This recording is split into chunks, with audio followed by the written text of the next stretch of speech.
Hi everyone, welcome back to Choice of Robots. Let's continue our story.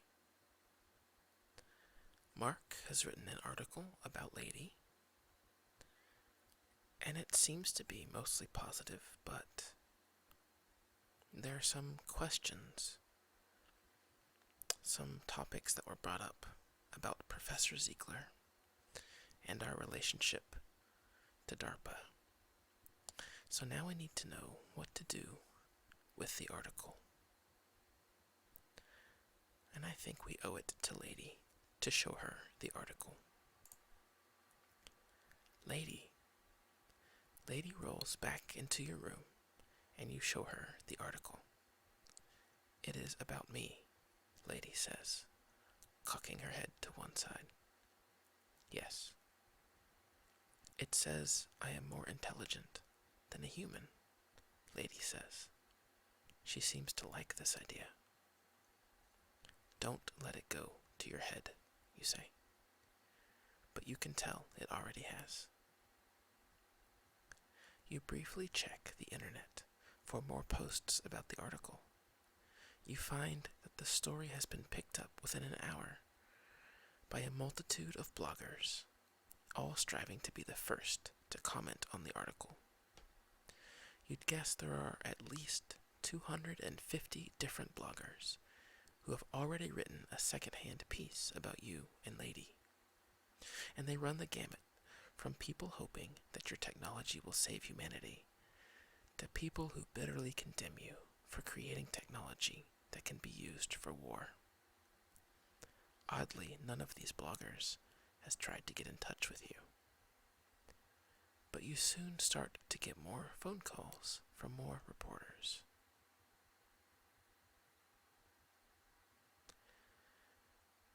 Let's politely decline further interviews. You decline further interviews and begin to stop answering when you see unfamiliar numbers on your cell phone. Ellie is calling via video chat on your phone. You pick up. Hey, she says. She looks like she's at work. She's dressed in a snappy black jacket with a red blouse, and in the background you can see blueprints and sketches of robots drawn in spare, efficient lines. You didn't realize she worked for a robot company. Congratulations on the article.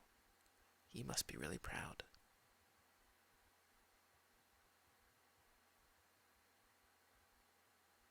Honestly, I could use a break from all this attention.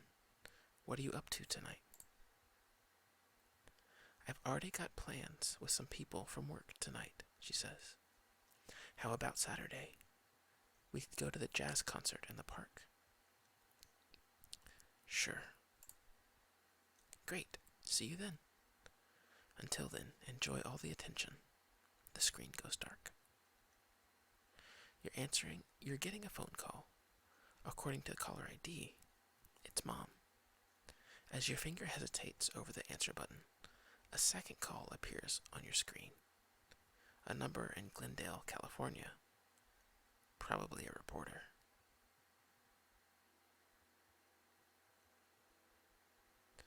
Let's take the call from Mom. Your phone shows Mom in her office cubicle, which is decorated with baby pictures of you and cute cat memes from the early days of the internet that she has printed out. Mom is wearing a corduroy lime green jacket with 80s style padded shoulders. Her image freezes constantly. You think she hasn't paid for enough bandwidth for this to work well. Just thought I'd offer my congratulations. I saw the article. My little guy's famous. The Glendale number is calling again. Let's keep talking to Mom. The other number can wait. The beeping indicating a call on the other line stops. You know, you should probably spring for more bandwidth for your phone, you tell Mom. You're really choppy. What? I can't hear you. This connection is really choppy. You continue to chat with Mom. She says Dad hasn't been feeling well lately. He keeps having migraines that sometimes cause him to pass out or hallucinate. She asks you not to bring it up, though. He told me not to tell you, because he didn't want to worry you, she says. But maybe you could just keep him in your thoughts. I will, Mom. You end the call feeling good about having chosen to talk to your mom over a random stranger.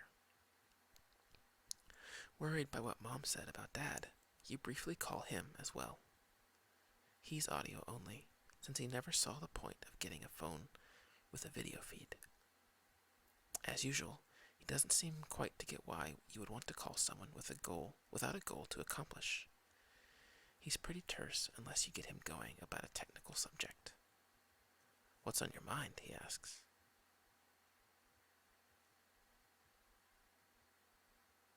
I was having trouble with one of Lady's joints. Can you tell me more about that? Of course.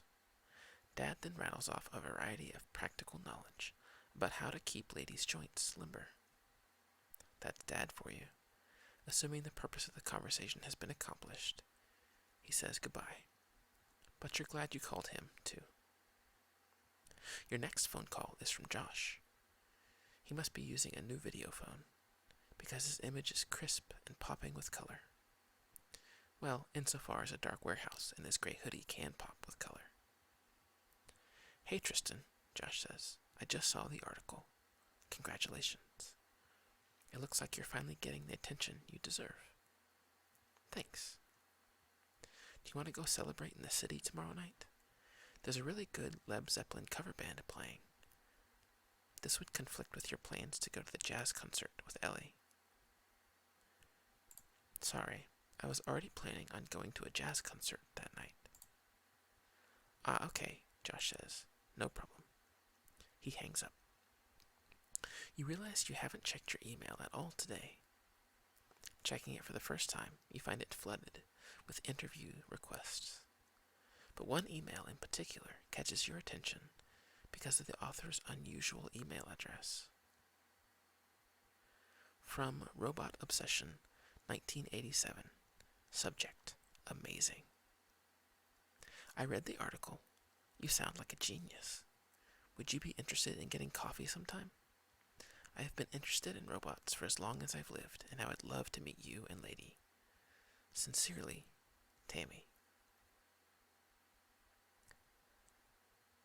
Let's politely decline. You write back a polite email in which you explain that you barely have time for friends you already know, and the additional media attention has left you swamped. You click send and hope that's the last of that. You check the time on your phone. You should probably get something to eat before your meeting with Professor Ziegler. Lady, I have to go meet Professor Ziegler. Stay here.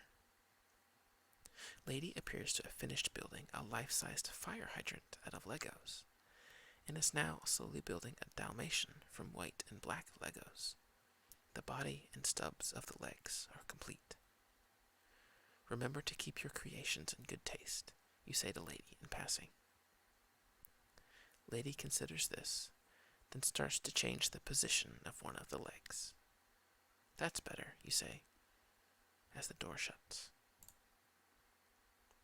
You make your way across campus to the computer science building, a newly constructed tower of glass amidst the stucco and shingle mission architecture of the rest of the school.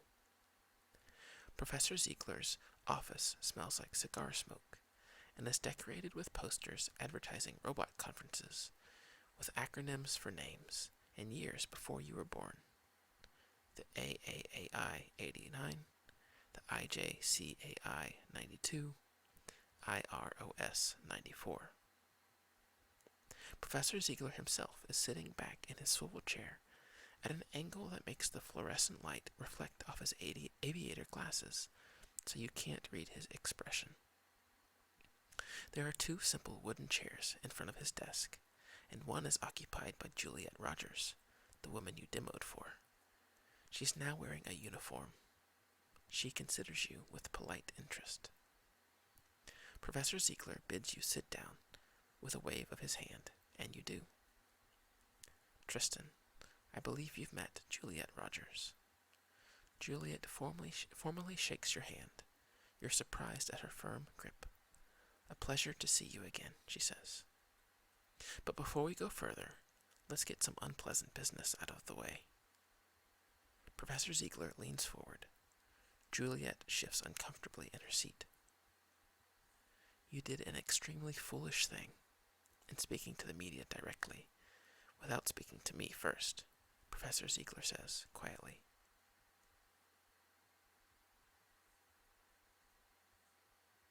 I'm sorry. Well, that's something, Professor Ziegler says. You can tell that your apology has somewhat mollified Professor Ziegler. At any rate, Professor Ziegler continues, you now have placed me in an awkward position.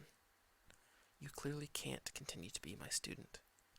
The press will assume I'm getting my ideas from you, and other fame-seeking graduate students will try to emulate your insubordination.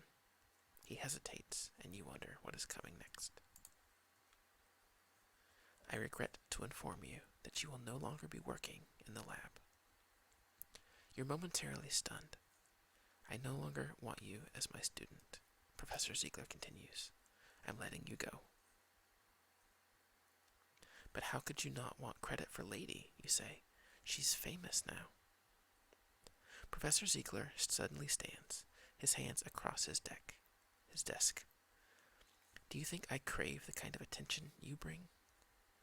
You care everything for your own reputation and nothing for mine. My next advisor. You will have no next advisor, Professor Ziegler shouts. Do you think I'll write you a letter of recommendation after all this? You hesitate because you realize you aren't simply losing an advisor. You're being kicked out of grad school. You look at Captain Rogers, but she won't meet your gaze. Whatever she expected to have happen at this meeting is probably not going to happen now. You leave without another word. What will you do this evening? Let's continue to work on Lady, improving her social graces before she goes out into public again. Let's do a little role-playing, you tell Lucy. Pretend I'm a reporter. Do you have any plans to take over the world? Or replace human beings? Yes, Lady says. Okay, let's try that again. You prepare Lady for some more aggressive questions reporters might ask. After a little while, Lady does understand a bit better now about how cruel people can be. The next morning, you are leaving your apartment. You encounter an extremely thin, frizzy-haired blonde woman who appears to be peering up at your window through military-grade binoculars. Can I help you? At the sound of your voice, the woman lowers the binoculars to face you, yelps, then runs to an old yellow BMW parked outside your apartment complex. You quickly snap a picture with your phone as the woman starts the car, and as she speeds away, you have your phone perform a face recognition search. Tammy Cooper, San Jose, California, is the first hit. Well, alright then. That would be the person who sent you that off-kilter email. You hope nothing more comes of it. That afternoon, you glance outside your window and see Tammy skulking behind a hedge across the street, as if she's casing your place. But she catches sight of you, pretends to pick up something from the ground, then puts her hands in her pocket and whistles as she casually walks towards her BMW, starts up the engine, and drives away. That night, you go to the jazz concert in the park with Ellie. You can tell she's enjoying the upbeat, brassy music. She gets up to swing dance with you during a few of the numbers. After applauding a lively big band piece, Ellie says with a grin, "So I hear you're a big deal now." You nod, "Yeah." "You're probably pretty busy then," she says. "Why'd you choose to hang out with little old me tonight?"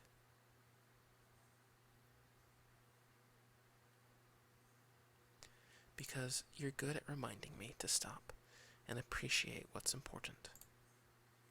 Thanks, Ellie says, with a little surprised grin. That's actually a very nice thing to say. You enjoy the rest of the evening with Ellie immensely, singing along with the jazz standards you know. Blue days, all of them gone. Nothing but blue skies from now on. The next day, you get another call from your mother. Oddly, she chooses not to use video at all. Tristan, I have some bad news for you, she says, and there's a heaviness in her voice that you've never heard before that fills you with dread. You are completely unprepared for what comes next. Your father passed away last night. Your father's funeral is a simple graveside affair with just a few attendees. The casket is sitting on a metal gurney next to the hole in which it will eventually be lowered after everyone has gone. There's no trappings of any faith, since your father was not religious himself. Nor did he have many close friends, but the ones you know came. You find yourself sitting in the front row next to Lady, who was not explicitly invited, but was not explicitly prohibited either. Lady fidgets constantly, and you have to place a hand on her more than once to get her to sit still. Your mother, wearing a black dress and veil, goes up to stand next to the casket. It's not often that my English degree comes in handy, as Bill would have been quick to point out, she says with a wry smile. But on a few occasions, I find none of my own words seem sufficient. So I'd like to begin with a favorite passage of ours.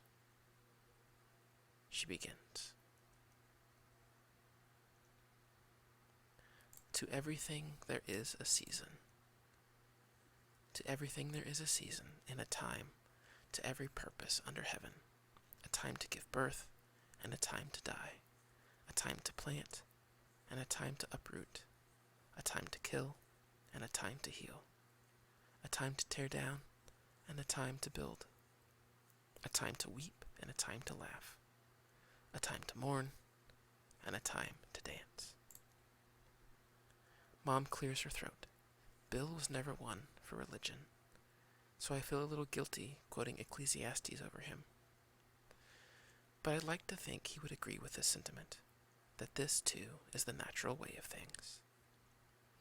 When we talked about his fainting spells and then strokes, he always seemed relatively calm about it.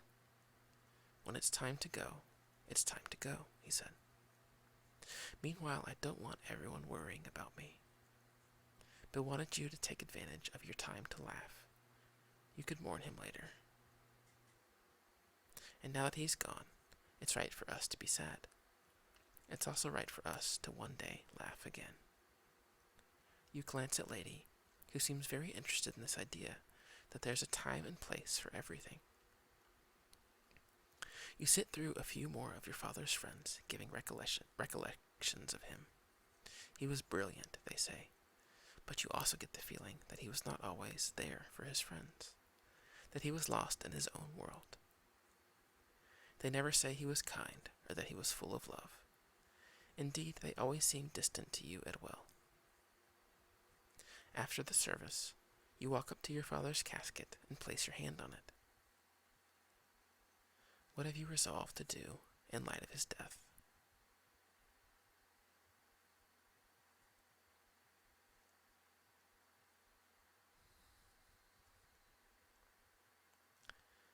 Moved by the quote from Ecclesiastes, I decide I must remember to experience everything life has to offer.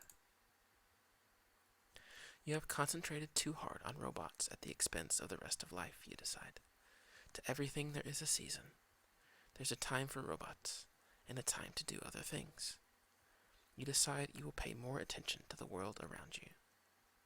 Remember to check the stats screen for changes to humanity and relationship stats, which are not reported in the text. After that sobering experience, you realize it's finally time to decide what to do with yourself now. What have you decided to do for a living?